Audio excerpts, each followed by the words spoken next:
Hello student, welcome to the Guruji classes. आज हम करेंगे क्लास 12th एनआईईआरएस ज्योग्राफी 316 जिसका कोड नंबर है, उसका एक और चैप्टर। इससे पहले वाली वीडियो में मैं इसका एक चैप्टर डाल चुका हूं, 2 चैप्टर ऑलरेडी मैं अपलोड कर चुका हूं। अब मेरा ये टारगेट है कि मैं आपके फटाफट से ज्योग्राफी के इंपॉर्टेंट क्वेश्चन दूं ताकि आप बच्चों का ज्योग्राफी का सब्जेक्ट भी प्रिपेयर हो सके। तो अगर आप मेरे चैनल के ऊपर नए हैं तो आपका बहुत बहुत स्वागत है मेरे चैनल के ऊपर। अगर आप नए हैं तो आपको मेरे चैनल के ऊपर मैं बता दूं कि आपको क्या क्या फैसिलिटीज मिलने वाली है। आपको चैप्टर वाइज इंपॉर्टेंट क्वेश्चन मिलेंगे, फ्री नोट्स की पीडीएफ मिलेगी, फ्री प्रैक्टिकल 5 विद सॉल्यूशन मिलेगा, प्लस ये नया एडिशन है फ्री 5 ईयर क्वेश्चन पेपर मिलेंगे लेटेस्ट एडिशन के अनसॉल्व 2024 के अनसॉल्व फ्री पीडीएफ। अगर आपको इसकी सॉल्व चाहिए तो वो कैसे लेनी है तो आप मेरे उस पर व्हाट्सएप नंबर पर करके आप बता कर सकते हैं। अगर आपको मेरे से ये सब चीजें चाहिए तो आपको मेरे नंबर 8851450051 पर कॉन्टैक्ट करना पड़ेगा। बहुत सारे मैसेज के जो रिप्लाई होते हैं सुबह सुबह अर्ली मॉर्निंग में ही होते हैं रिप्लाई, तो बच्चों के मैसेजेस लेट नाइट भी आते हैं और शाम को 6 बजे के बाद भी आते हैं, तो टीम जो होती है वो ऑफ करके घर चली जाती है, तो इस वजह से आपको रिप्लाई नहीं मिल पाता। तो प्लीज डोंट वरी, रोज सुबह 10 बजे आप सबके मैसेजेस के रिप्लाई कर दिए जाएंगे और होपफुली 3 बजे तक सबका जो भी सॉल्यूशन है वो उनको प्रोवाइड करा दिया जाएगा। तो चलते हैं क्वेश्चन के साथ, चैप्टर के साथ। जो हमारा चैप्टर है चैप्टर नंबर 3, पृथ्वी का गतिशील धरातल। चैप्टर जो है हमारा, चैप्टर का नाम है पृथ्वी का गतिशील धरातल। 316 ज्योग्राफी क्लास 12th का ये न्यू सिलेबस के हिसाब से न्यू सिलेबस। तो फर्स्ट क्वेश्चन आता है, भू संतुलन क्या है। देखिए, आइसोस्टेसी शब्द ग्रीक भाषा के एक आइसोस्टेसियस से लिया गया है जिसका अर्थ होता है संतुलन। इस पृथ्वी पर बहुत से पर्वत शिखर पर होते हैं। देखिए, पर्वत जो होते हैं बहुत सारे ऊंचाई पर होते हैं जिनकी ऊंचाइयां बहुत अधिक होती हैं।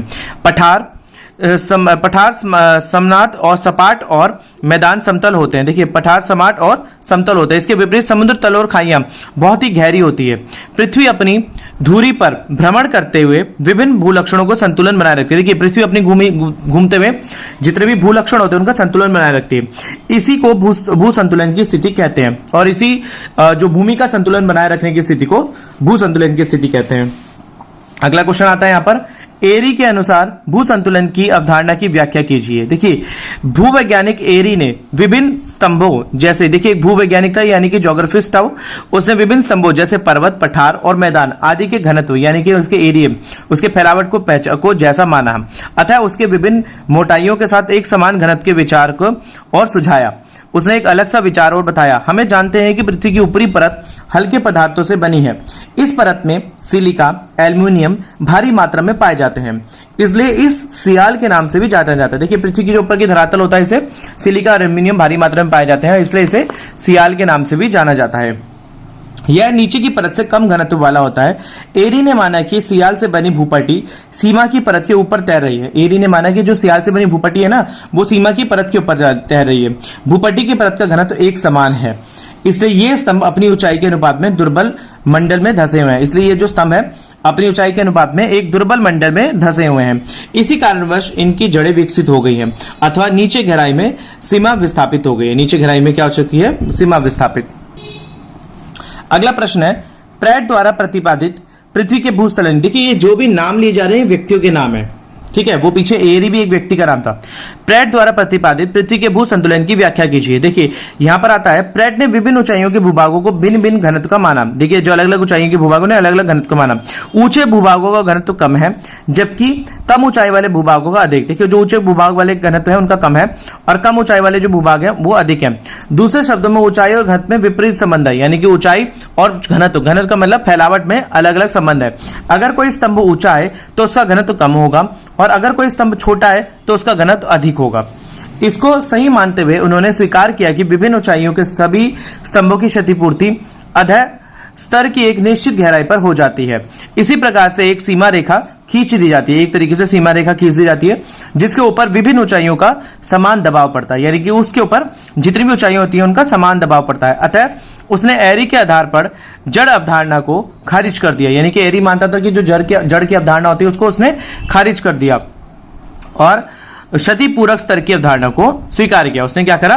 क्षतिपूरक स्तर की अवधारणा को स्वीकार कर लिया। अगला क्वेश्चन आता है, एरी और प्रैट के विचारों में अंतर बताना है। यहाँ पर एरी ये भी एक व्यक्ति का नाम है और प्रैट ये भी एक व्यक्ति का नाम है। देखिए, एरी क्या कहता है, भूपट्टी के पदार्थों में एक समान घनत्व है, जबकि प्रैट कहता है कि भूपट्टी के पदार्थों के घनत्व में भिन्नता है, यानी कि अलग अलग है। भिन्न भिन्न गहराई जिस तक जड़ पहुंचती है, भिन्न भिन्न गहराई जिस तक जड़ पहुंचती है, अलग अलग गहराई तक, एक समान गहराई है जिस तक भूपट्टी का पदार्थ पहुंचता है। और पर्वतों के नीचे गहरी जड़ और मैदानों के नीचे छोटी जड़ है। किसी प्रकार की जड़ नहीं है परंतु क्षतिपूरक स्तर का है, यानी कि क्षतिपूरक मतलब समान स्तर का है। इसके अलावा नेक्स्ट क्वेश्चन करते हैं। वैश्विक स्तर पर भूमंडलीय संतुलनों की चर्चा कीजिए। देखिए वैश्विक स्तर पर अल्फ्रेड वैगनर के अनुसार 28 करोड़ वर्ष पूर्व पृथ्वी का समस्त भूभाग एक साथ जुड़ा हुआ था। अल्फ्रेड वैगनर ये एक व्यक्ति का नाम है। अनुसार 28 करोड़ वर्ष पूर्व पृथ्वी का जो समस्त भूभाग है एक साथ जुड़ा हुआ था। इसी विशाल महाद्वीप को उन्होंने पेंजिया का नाम दिया। दिस इज, देखिए यहां बोला गया है जो अर्थ थी ना वो पहले एक साथ जुड़ी हुई थी, मतलब कि जितने भी महाद्वीप थे हमारे छोटे छोटे टुकड़ों में बटने के बजाय सारे एक साथ जुड़े हुए थे, और जब एक साथ जुड़े हुए थे उसे क्या बोला जाता था? पेंजिया। इस महाद्वीप के चारों ओर एक विराट महासागर था जिसका नाम पैंथालसा था। क्या नाम था इसका? पैंथालसा। 28 से 15 करोड़ वर्ष पूर्व यह अक्षांशीय रूप में उत्तरी दक्षिण भागों में टूट गया, जिसको क्रमशः लटेशिया और गेंडालैंड के रूप में जाना गया। दोनों एक दूसरे से अलग हटते गए और इनके बीच पैंथालसा द्वारा पानी भरने से एक उथला समुद्र बन गया जिसे टैथीस सागर कहा गया। क्या कहा गया? जिसे टैथीस सागर। तो इसके अंदर मेन इंपॉर्टेंट नेम कौन से हैं? पैंथालसा, पेंजिया और टैथीस। ये तीन नेम इस वाले क्वेश्चन के अंदर इंपॉर्टेंट है। अगला क्वेश्चन आता है पैंथालसा क्या था? पेंजिया महाद्वीप के चारों ओर एक विराट महासागर था जिसका नाम पैंथालसा था। अगला क्वेश्चन है प्लेट विवर्तनिक किसे कहते हैं? समुद्री अर्धस्थल यानी समुद्र के जो स्थल है विस्तारण और पूर्व चुंबक तत्व यानी कि विस्तारण हिलना और चुंबक तत्व के अध्ययन द्वारा महाद्वीपीय विस्थापन के स्पष्टीकरण के सामान्य रूप से प्लेटें विवर्तनिक रूप में जाना जाता है। देखिए जो महाद्वीप का विस्थापन होता है, महाद्वीप का एक जगह से दूसरी जगह पर विस्थापन हिलना और चुंबकीय जोन के बीच में अट्रैक्शन होता है, उसको बोला जाता है प्लेट विवर्तनिक के रूप में जाना जाता है। 7 प्रमुख प्लेटों के नाम बताने यहाँ पर। 7 प्रमुख प्लेटें कौन सी हैं? देखिए यूरेशियाई प्लेट, उत्तर अमेरिकी प्लेट, अफ्रीकी प्लेट, दक्षिण अमेरिकी प्लेट, भारतीय ऑस्ट्रेलियाई प्लेट, अंटार्कटिक प्लेट और प्रशांत प्लेट। ये हमारी 7 प्लेटें हैं।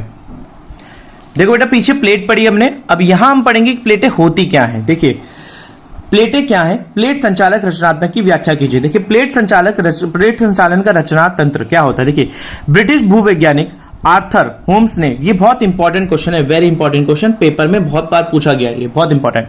देखिए ब्रिटिश वैज्ञानिक आर्थर होम्स ने सन 1928 से 1929 में बताया कि स्थलमंडल के नीचे समनीय धाराएं विद्यमान है, यानी कि बहुत सारी धाराएं विद्यमान है स्थलमंडल जमीन के नीचे।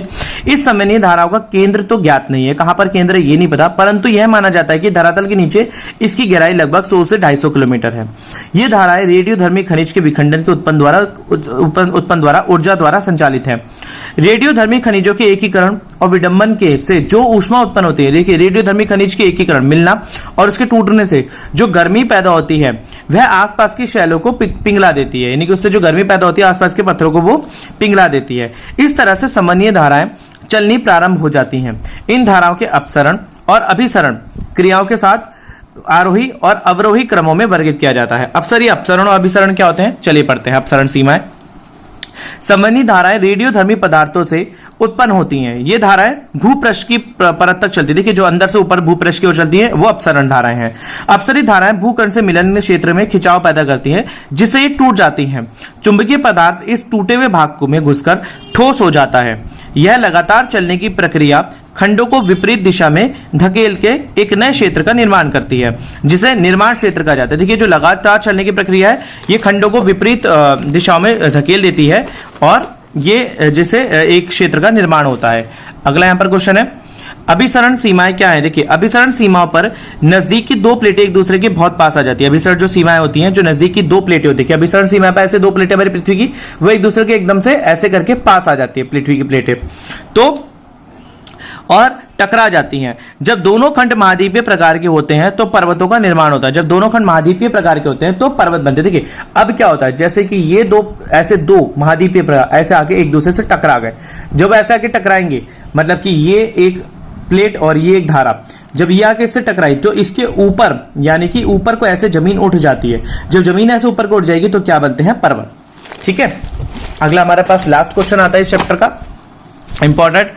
वैगनर का समुद्री अधस्थल का विस्तारण का प्रमाण क्या है? देखिए व्यक्ति का नाम है वैगनर का समुद्री अधस्थल का विस्तारण प्रमाण क्या है?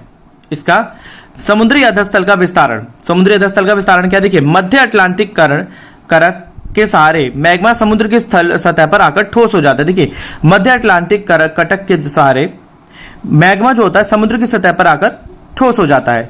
इसे एक नए क्षेत्र का निर्माण होता है। यह प्रक्रिया लाखों वर्ष तक चल रही है। यह महाद्वीपीय खंडों का विचलन कर रही है, यानी कि महाद्वीपीय खंड बना रही है, जिससे अटलांटिक महासागर का आकार बढ़ रहा है। ऐसे ही समुद्र अधस्तल का विस्तारण करता है। यह महाद्वीपों के विस्थापन का अनूठा उदाहरण है। विस्थापन मतलब एक तरफ से दूसरी ओर जाना। समुद्री स्थल के विस्तारण और पूरा चुंबक तत्व के अध्ययन द्वारा महाद्वीपीय विस्थापन के स्पष्टीकरण को ही सामान्य रूप से प्लेटें विवर्तनिक के रूप में जाना जाता है। देखिए, जो महाद्वीपीय विस्थापन होते हैं एक जगह से दूसरी जगह पे से विस्थापित हो जाने को ही प्लेटें विवर्तनिक रूप कहा जाता है। तो स्टूडेंट्स, इस वीडियो के अंदर मैंने आपको पार्ट 3 ज्योग्राफी के 3 चैप्टर्स मेरे यहाँ पर कंप्लीट हो गए हैं। आशा करता हूं आपने मेरा चैनल अब तक लाइक शेयर कर लिया होगा और प्लीज सब्सक्राइब करे बिना मत जाना, ताकि आप इसी तरीके से NIOS के कोर्स से पीछे ना रह जाएं। मिलते अगली वीडियो में, तब तक के लिए धन्यवाद।